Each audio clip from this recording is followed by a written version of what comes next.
Hi, Andy XL back with my daily FIFA 2026 World Cup podcast.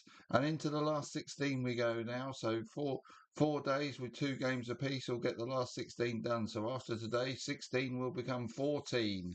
And we kick off today with Canada versus Morocco.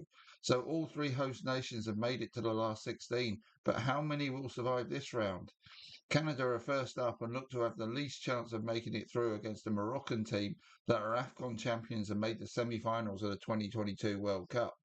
Now, Canada drew with Bosnia and Herzegovina, routed Qatar but lost to Switzerland in their group stage, and then got an injury time winner to squeeze past South Africa in the round of 32 game. In the last two games, the opposition have had more possession than the Canadians, but that did not stop the co-hosts having more shots and shots on targets than their opponents in both games. So they're not without ability on the counter. Morocco drew with Brazil in their very even opening game, then made relatively heavy weather of beating Scotland and then Haiti to make the round of 32. Although they needed an injury time equaliser to stay in the tournament in the last round against the Netherlands, they were actually much better in that game and had the lion's share of possession shots and shots on target. Morocco have had more possession than their opposition in all four of their games in this tournament so far, and with Canada conceding that in their last two games, this game looks like Morocco will be on the front foot with the Canadians looking to counter-attack. Ismail Saibari has been the source of goals for Morocco, even scoring the winning penalty that got them past the Netherlands in a penalty shootout.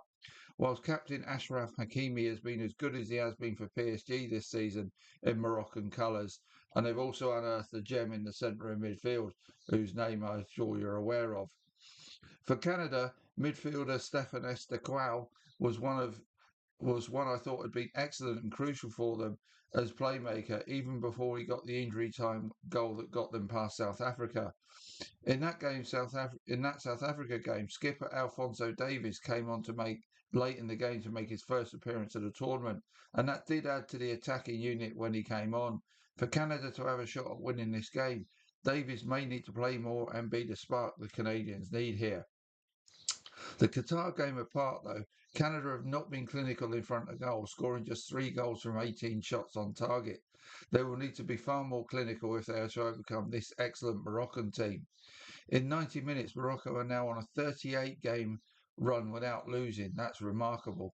The round of 16 at the 2024 AFCON was the last time they lost in normal time, keeping a clean sheet in 21 of the last 38. That makes them a very tough nut to crack. And as I say, Canada may get limited opportunities to score in this game and have to take them when they come.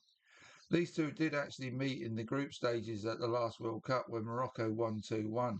And I think Morocco are actually now a better team and have a much higher level of belief and confidence off the back of their successes.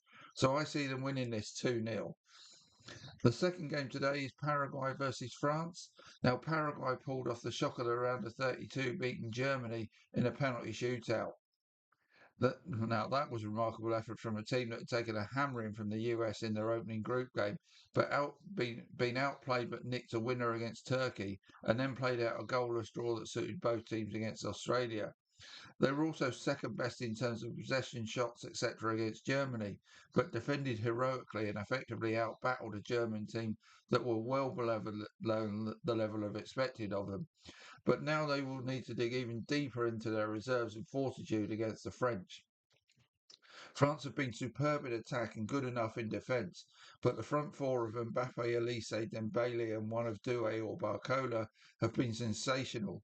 Mbappe has 6 goals, Dembele 4, Barcola 2 and Doué has scored 1, with Elise being the provider for a lot of those. For me, the only way to stop these four is to cut off their supply by outmanning them in the deeper midfield areas occupied by the likes of Choumeni and Rabiot, and possibly going for man for man on Elise when possible. They have not looked watertight at the back, the French, and have kept just 2 clean sheets in the last 9 games. However, they seem to go up another notch if that were possible against Sweden in the round of 32.